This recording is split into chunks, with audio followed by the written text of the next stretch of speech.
បាទសួស្តីបងប្អូនទាំងអស់គ្នាសូមស្វាគមន៍មកកាន់ Channel ណាយ៉ត Official កន្លឹះវីដេអូនេះខ្ញុំនឹងបង្ហាញបងប្អូនរបៀបបដូរឈ្មោះ Page បងប្អូនណាបើសិនជាបងប្អូនចង់ផ្លាស់ប្ដូរឈ្មោះ Page បងប្អូនអាចទស្សនាវីដេអូនេះបានឥឡូវខ្ញុំឧទាហរណ៍ខ្ញុំជ្រើសរើសយក Page របស់ខ្ញុំនេះមួយបាទខ្ញុំចុចលើបាទ Page មួយនេះដើម្បីផ្លាស់ប្ដូរឲ្យបងប្អូនឥឡូវចុចចូលបន្តមកទៀតបងប្អូនចុចកន្លែង Tray 3បើសិនជាបងប្អូនឃើញកន្លែងនេះមាន profile ក៏បងប្អូនចុចចូលនៅទីនេះដែរបងប្អូនណាហ្នឹងហើយអញ្ចឹងបងប្អូនបាទចុចចូល Tray 3ហ្នឹងមកបន្តមកទៀតបងប្អូនបាទអូសscrollឡើងលើបងប្អូនចុចចូលពាក្យថា Setting and Privacy បងប្អូនណានេះឃើញទេបាទកន្លែងខ្ញុំអូសហ្នឹងបងប្អូនបាទបងប្អូនចុចចូលមកហើយបងប្អូនចុចចូលបាទពាក្យថា Setting នេះបងប្អូនណានេះនៅខាងលើបងប្អូនបាទចុចចូលហើយបងប្អូននឹងឃើញឈ្មោះ Page បងប្អូននៅខាងលើនេះតែម្ដងបាទបងប្អូនចុចចូលបាទលើឈ្មោះ Page នឹងមកបន្ទាប់មកបងប្អូនចុចចូលនៅបាទកន្លែងឈ្មោះរបស់យើងនឹងបាទចុចចូលបាទឥឡូវគេឲ្យយើងបាទផ្លាស់ប្ដូរនៅទីនេះបងប្អូនណាបាទហើយបងប្អូនបំពេញឈ្មោះថ្មីរបស់បងប្អូនមកបងប្អូនមើលលក្ខខណ្ឌគេខាងលើនេះសិនបាទមុននឹងបងប្អូនផ្លាស់ប្ដូរឈ្មោះបាទ Page បងប្អូនហ្នឹងបងប្អូនពិនិត្យមើលខាងលើនេះបាទអញ្ចឹងបើសិនជាបងប្អូនផ្លាស់ប្ដូរបាទចាប់ពីថ្ងៃនេះទៅបាទរយៈពេលបាទ60ថ្ងៃឬក៏90ថ្ងៃបាទរយៈពេល3ខែ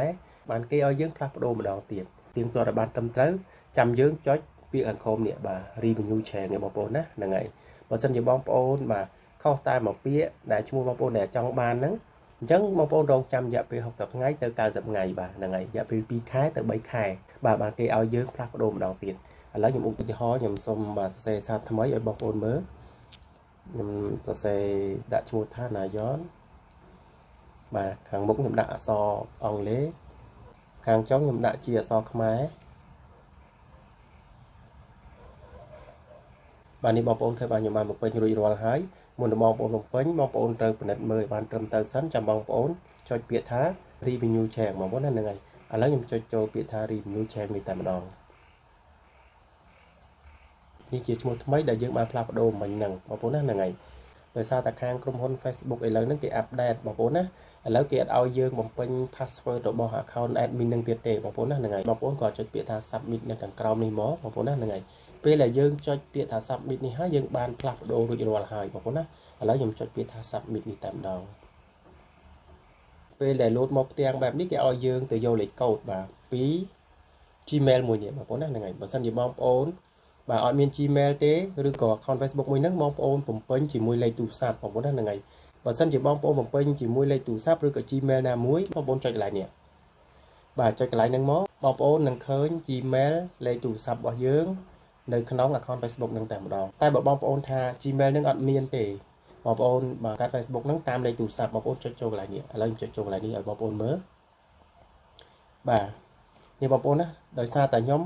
អត់បានបំពេញលេខទូរស័ព្ទនៅក្នុង account Facebook ហ្នឹងទេបាទហើយខ្ញុំប្រើតែ Gmail មួយទេបងប្អូនណាហ្នឹងហើយអញ្ចឹងវា load តែ Gmail នេះឲ្យមួយទេបងប្អូនឃើញទេបាទបើសិនជាបងប្អូនបាទក្នុង account Facebook បងប្អូនហ្នឹងបាទមានភ្ជាប់បាទលេខទូរស័ព្ទទៀតវានឹង load នៅខាងក្រោមនេះ load នៅខាងក្រោមហ្នឹងទៅបងប្អូន select យកបាទដាក់ tick អញ្ចឹងយក select យកតែលេខទូរស័ព្ទមកអញ្ចឹងបងប្អូនចុចពាក្យ continue បងប្អូនទៅយកលេខកូដពីទូរស័ព្ទដៃហ្នឹងទៅគឺអូខេហើយបងប្អូនណាហ្នឹងហើយឥឡូវខ្ញុំទៅយកលេខកូដពី Gmail មួយហ្នឹងសិនឥឡូវចុច continue បាទ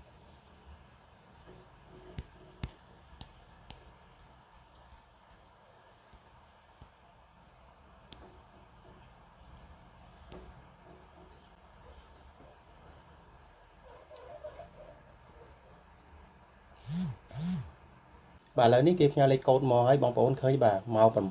7:34នាទីនេះបងប្អូនឃើញបាទនេះម៉ោងខាងលើនេះបងប្អូនណានេះម៉ោងនៅខាងលើហ្នឹងបាទខាងលើដែលខ្ញុំអូនហ្នឹងបាទម៉ោង7:34នាទីហើយនេះគេផ្ញើលេខកូដបាទម៉ោង7:34នាទីពេលល្ងាចដែលខ្ញុំបានធ្វើហ្នឹងបងប្អូនណាហ្នឹងហើយនេះលេខកូដបងប្អូនណាហ្នឹងហើយអញ្ចឹងបងប្អូនយកលេខកូដហ្នឹងយកមកពេញកន្លែងរបស់យើងមកគឺផ្លាស់ប្ដូរឈ្មោះ Page បានហើយបងប្អូនណាឥឡូវសូមបំពេញបន្តិចសិន697205766972បាទនេះបងប្អូនណា69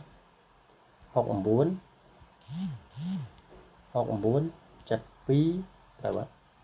69720576 0576បាទនេះបងប្អូនណាពេលដែលខ្ញុំបំពេញរួចរាល់ហើយខ្ញុំចុចពាក្យថា continue អូ អូខេបងប្អូនយើងអាចផ្លាស់ប្ដូរបានហើយបងប្អូនណាងាកឃើញទេបាទប៉ុណ្ណឹងយើងអាចផ្លាស់ប្ដូរបានហើយរួចរាល់មានអីទៀតបងប្អូនណាហ្នឹងហើយអញ្ចឹងបងប្អូនអាចចូលទៅឆែកមើល page បងប្អូនបាននេះឈ្មោះនេះបងប្អូនណានេះឈ្មោះហ្នឹងយើងផ្លាស់ប្ដូរមកឈ្មោះនេះបាទអញ្ចឹងបងប្អូនចូលឆែកមកបាទយើងចុចចេញមកវិញចុចមកចេញមកវិញហើយបងប្អូនចុចចូលទៅរកមើលបាទ page បងប្អូនមកនេះបងប្អូនណាតន់យើង refresh ឲ្យរៀងច្រើនតិចបងប្អូនណាហ្នឹងហើយ refresh ហើយ refresh ទៀតវាអត់ទាន់ឲ្យទេកន្លែងនេះតន់រងចាំរយៈពេល5ទៅ6នាទីបានគេផ្លាស់ប្ដូរឈ្មោះកន្លែងហ្នឹងឲ្យយើងបងប្អូនណាហ្នឹងហើយអរគុណសម្រាប់ការទស្សនាវីដេអូនេះតាំងពីដើមរហូតដល់ចប់បាទសូមជម្រាបលា